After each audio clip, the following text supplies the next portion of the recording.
मराठी कथा भाग 1. आम्ही मल्लाप्पा कासाराच्या घरी राहत होतो. ते घर फार मोठे होते. त्याला दोन्ही बाजूंनी कट्टा होता आणि त्याला लोखंडी कड्या होत्या. त्या घराला एक माळा होता. तिथून मी कितीतरी वेळा पतंग उडवला होता. काही वेळा पाय घस्सदिशी खाली जाऊन वासामुळे त्याची टोके पायाला ओरबडत व पसाभर माती खाली पडे. मग आतून आई ओरडे, "कारट्या, उतर तेथून खाली, नाहीतर आणशील घर सारं डोक्यावर." त्यावेळी अंग चोरून अगदी गप्प राहावे. पाय देखील हलवायचे नाही, नाहीतर वासे करतील. मग आईला वाटायचे मी खालीच आलो व ते पुन्हा कामाला लागायचे. पतंग नसेल त्यावेळी तेथे जमणाऱ्या कबुतरांकडे पाहत सारा दिवस जात असे. ती अगदी ऐटीत छाती पुढे काढून घुमत आणि एकदम टाळी वाजली की फटफट पंख आपटत बाजूच्या घरांवर जाऊन बसत.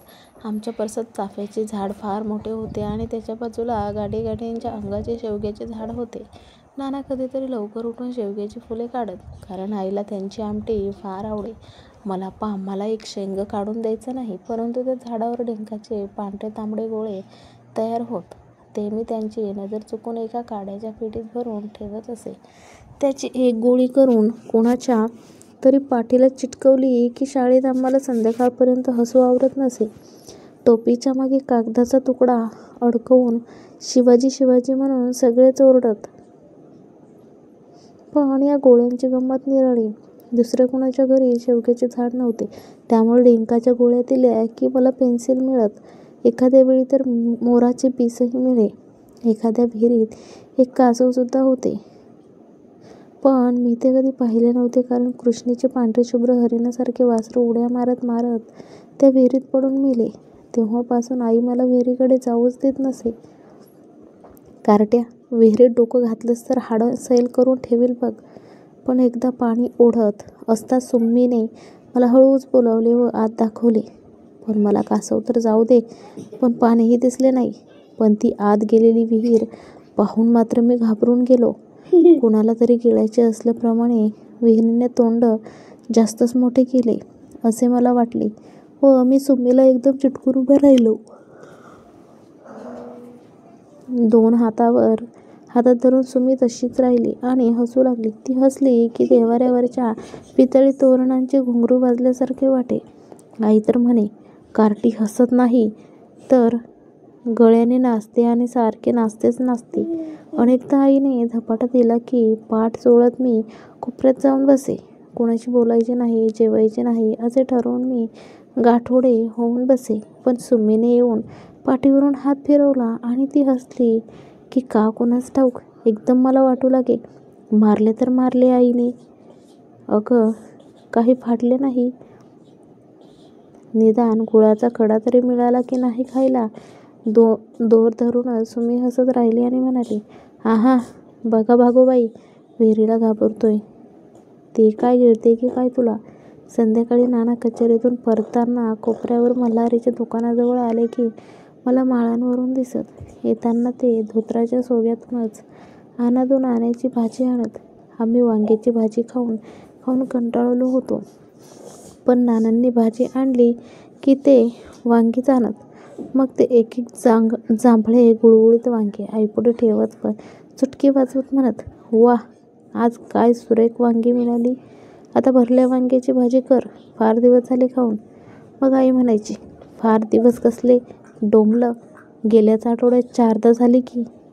पण घरी दुसरी भाजी असली तरी आई त्या दिवशी वांग्याची भाजी करी. नाना कचेरीतून येतानाच कृष्णेसाठी 5 पेंड्या गवत हातात धरून घेऊन येत. पूर्वी गाडीवाला आमच्या दारात येत असे व तो गाडीतील गवतावर उभा राहून 50 की 100 म्हणून विचारी आणि तिथूनच मग अंगणात पेंड्या फेकी. ते सारे गवत मग मलाच उचलून गोठ्यात नेऊन ठेवावे लागे. नाना घरी आले की रुमाल तसाच काढून खुंटीवर ठेवत व मग जॅकेट काढत. मग आई त्यांच्यापुढे पाव कप चहा ठेवी.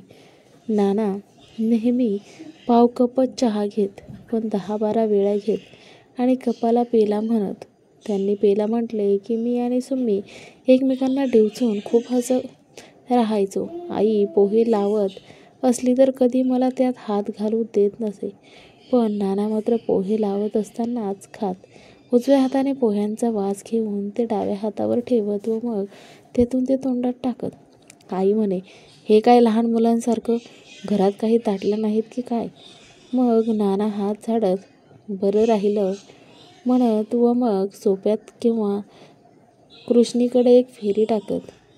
पण ते स्वयंपाकघरात आले की पुन्हा उजव्या हाताने डाव्या हातावर पोह्यांचा घास. जेवताना ते भाकरीबरोबर हिरव्यागार मिरच्या वाळकासारख्या खाऊ लागले की आम्ही बघतच राहायचो. तुम्ही माकडांना काय चव समजणार त्यांची, ते मला व सुम्मीला म्हणत. कसं असावं आमच्या गावची नदी, नदीकाठच्या वांग्याची भाजी, गाडगभर घट्ट चुन्यासारखं दही आणि शेतातूनच तोडून आणलेल्या ताज्या हिरव्या मिरच्या. वा, कशी गंमत येते माकडांनो. या सुगीला जाऊया हा शेताकडे. पण हल्ली ते फारसे बोलत नसत. पाव पेला चहा घेतला की ते कट्ट्यावर जाऊन कोपऱ्यात बसत व विड्या उडत. मल्हापा कासार हल्ली फार वेळा घरी येत होता. आला की मोठमोठ्याने हातवारे करत कानडीत बोले. आम्हाला ते काही समजायचे नाही, पण ते ऐकून नाना गप्पा का बसतात हे मला कळतच नसे. मला व सुम्मीला मल्हापाचा फार राग येत असे. एकदा त्यांचे रेडकू चुकले व तो गावभर शोधत होता, पण ते एक जैन वस्तीमागे चरत होते हे मला माहीत होते. सुम्मीनेही ते बघितले होते, पण आम्ही संध्याकाळपर्यंत काही बोललो नाही. एकदा मल्हापा बोलून गेला तसे नाना ताडताडात आले. त्यांच्या मिशासारख्या हलत होत्या. आम्ही आत चिडीचाप होतो आणि आई ओठ घट्ट दाबून संध्याकाळची चूल पेटवीत होती. नाना आत आले व काही न बोलता त्यांनी आईच्या बाटल्या ओरबडून घेतल्या आणि डोक्यावर रुमाल आपटून ते बाहेर पडले. डोक्यावर काही न घालता ते कधी बाहेर पडत नसत. आई म्हणाली, अहो नको यावेळी, लक्ष्मी घरी यायची ही वेळ, तुम्ही उद्या जा, ऐका माझं एवढं. पण नाना पायातही काही न घालता बाहेर पडले. ते नंतर केव्हा परतले कुणास ठाऊक. आई त्या दिवशी जेवली नाही.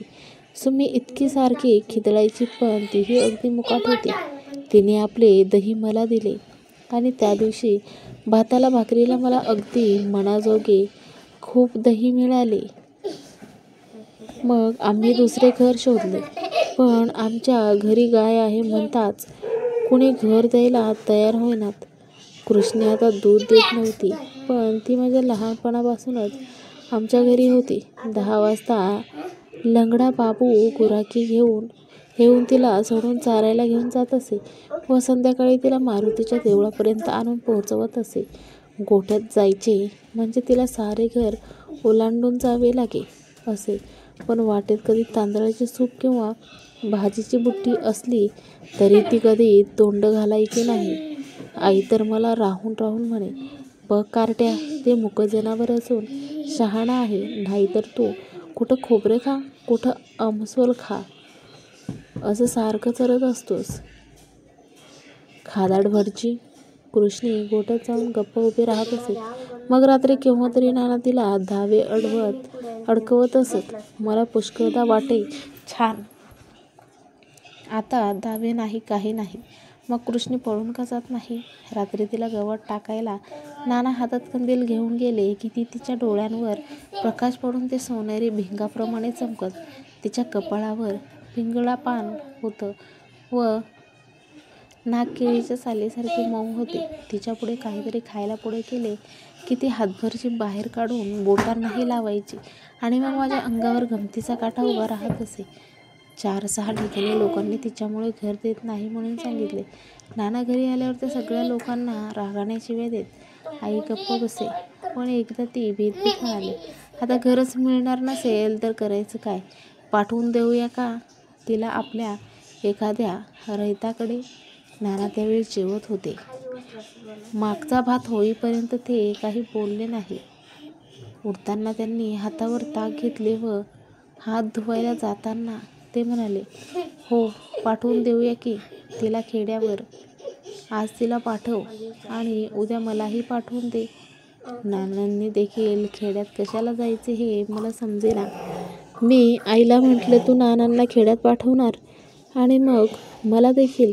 तो उगाचच आईने माझ्या पाठीत धपाटा घातला आणि दुसऱ्या बाजूने सुम्मीने चिमटा काढला. नाना आत गेल्यावर त्या एकमेकांकडे पाहून हसू लागल्या. मी मात्र फुकट मार खाऊन खुळ्यासारखा बसलो झालो. अशा वेळी मला दादांची आठवण यायची. सुम्मी आई बोलत असता मी जर तिथे बसलो तर त्या मला म्हणायच्या, जा की बाहेर लडदू, बायकोळ्यांसारखं इथे कशाला बसतोस शेणाच्या प्रमाणे. पण दादा असला की मात्र वाटले तितका वेळ तिथे बसायला मिळे. सुम्मी काही बोलली, हसली की तो तिला म्हणायचा, तू गप्प बस ग भोचरी आजीबाई, तू आधी लुगडं नेसायला शिक आणि नंतर चुरूचुरू बोल. त्यांची भांडणे मिटवता आई कंटाळून जात असे. पण सुट्टीनंतर दादा कॉलेजला जायला निघाला की शेवटचे 2 दिवस त्या अगदी गुम्म होत. आई त्यांचे कपडे शिव, त्यांना बटवे लाव, त्यांचा लाडवांचा डब्बा भर असली कामे करत दिवस काढे. तर सुमी तो निघाला की लहान मुलींप्रमाणे रडू लागेल. दादा फक्त माझ्याशी कधी बोलत बसायचा नाही, शिवाय मला त्याची फार भीती वाटत असे. तो एखाद्या वेळी संतापला म्हणजे त्याचा आवाज फार मोठा होत असे. तो हातात असेल ती वस्तू जमिनीवर जोराने आदळे, दरवाजा फाडफाड आपटे. पण कॉलेजला जाताना तो मला छान वासाच्या व्हॅसलिनच्या रिकाम्या